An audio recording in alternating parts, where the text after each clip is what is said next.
Assalamualaikum warahmatullahi taala wabarakatuh. Perangai rakyat Malaysia sebelum dan selepas kerajaan mengumumkan bantuan. Sebelum kerajaan mengumumkan bantuan, macam-macam update status dekat media sosial. Komen sana situ, komen sana sini kan. Yang menyatakan bahawa tidak ada ke bantuan daripada kerajaan dalam keadaan rakyat tertekan seperti ini. Tidak ada ke inisiatif daripada kerajaan untuk meringankan beban rakyat.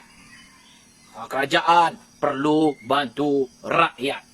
Kerajaan mesti bertindak pantas demi menjaga kebajikan rakyat yang terkesan dengan pandemik COVID-19 dan arahan kawalan pergerakan. Jadi kerajaan mesti tegas, mesti pantas, mesti terus dalam menjalankan dan melaksanakan tanggungjawab sebagai kerajaan. Selepas kerajaan mengumumkan pakej rangsangan ekonomi, pakej peduli rakyat, ataupun pakej prihatin rakyat, maka keluarlah suara-suara yang sumbang. Kerajaan ni kita tak ada duit. Kenapa kerajaan boleh umumkan jumlah yang terlalu banyak?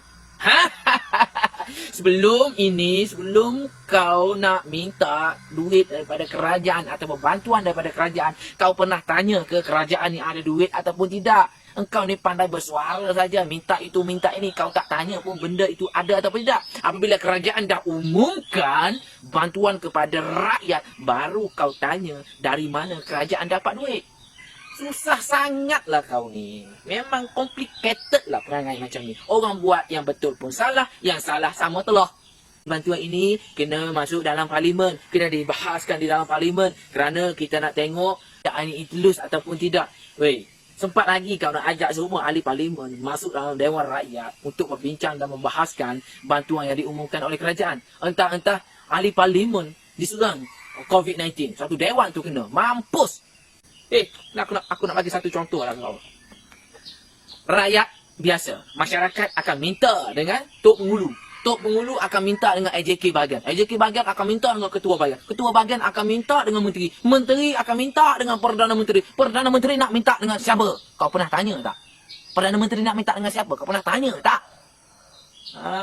Jadi kalau rakyat berhak mendapat bantuan, kerajaan juga berhak untuk mendapat dan mencari bantuan demi memelihara nasib rakyat jelata. Ayah kita sendiri pun kita tak tanya ayah dapat duit daripada mana. Tapi apa yang kita nak itu, nak ini, nak handphone, nak top up, macam-macam kita minta. Tapi kita tak tanya pun ayah kita dapat duit daripada mana. Kan? Sama juga situasinya dengan kerajaan hari ini. Yang paling penting, nyawa perlu diselamatkan agar rakyat tak kebulur dalam tempoh kawalan pergerakan. Dulu dia diamlah. Kerajaan dah bagi tu.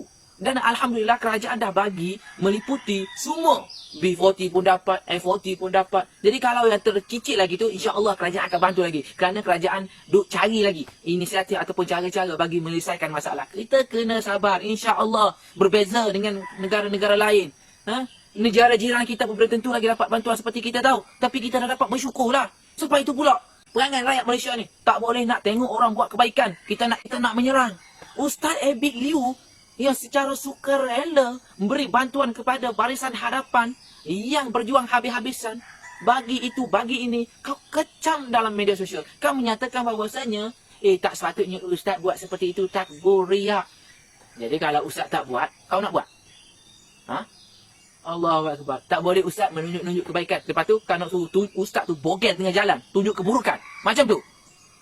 Fahamlah sikit. Kebaikan perlu kita tunjuk untuk menjadi ikutan kepada orang lain. Nabi Muhammad SAW kalau berada zaman viral seperti ini, para sahabat pun akan memviralkan kebaikan Rasulullah SAW.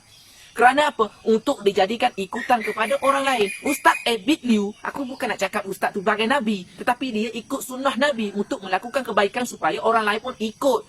Baru kita terfikir, wow, macam ni je, boleh juga aku bagi bantuan ikut kepada apa yang aku ada. Jadi Ustaz Abid Liu ni ada duit, ada harta. Jadi apa salahnya untuk ia menyumbangkan hartanya untuk kepentingan kita bersama. Apabila pegawai polis sihat tu berbadan, cukup makan, selamatlah kita. Jaga itu, jaga ini. Kan? Allahu Akbar. Kalau kita tak boleh buat kebaikan, jangan buat keburukan. Memang kita tak dapat lari daripada mendapat pujian dan kita tak lari untuk dapat kepujian.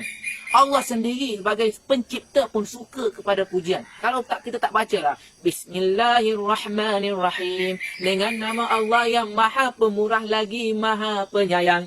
Adakah itu bukan pujian?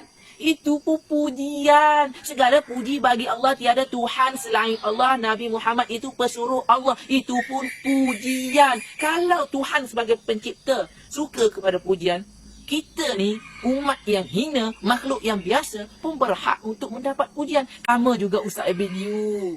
Ustaz pun manusia, dia buat kebaikan ini untuk dapatkan kepujian. Kepujian daripada siapa? Kepujian daripada makhluk, kepujian daripada Allah Subhanahu Wa Taala, agar makhluk mendoakan kepada dia dan Allah meredakan setiap apa yang dia lakukan. Kalau kita tak boleh nak buat kebaikan, jangan kita buat keburukan.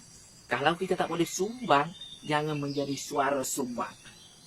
Faham itu. Dan kerajaan pun dah umumkan bahawasanya NGO tak boleh bagi bantuan sewenang-wenangnya. Kenapa? Kerajaan sekarang ini nak memastikan kawalan pergerakan diikut secara tuntas. Bukannya kerajaan nak halang anda untuk buat kebaikan. Tapi ingat pesanan orang tua dahulu. Buat baik berpada-pada. Dalam keadaan sebegini, bukannya banjir tau. Ini adalah wabak pandemik yang berbahaya. Kalau kita keluar situ, keluar sini, pergerakan kita bebas. Dan ada juga setengah manusia yang menggunakan atas nama bantuan untuk keluar jalan-jalan ataupun bebas ke mana-mana. Nak pergi mana? Nak bagi salur bantuan. Nak pergi mana? Nak bagi bantuan. Jadi ini menyulitkan tugas barisan hadapan kita, iaitu polis, tentera dan sebagainya untuk membuat kawalan. Kalau masing-masing nak keluar bagi bantuan, orang itu sentuh ini, akhirnya virus pandemik ini tersebar dan tidak boleh ditekan. Jadi rakyat kena faham. Jadi kepada yang tak faham tu, minta faham lah. Ya. Assalamualaikum warahmatullahi wabarakatuh. Apa tak? InsyaAllah. Ada tak?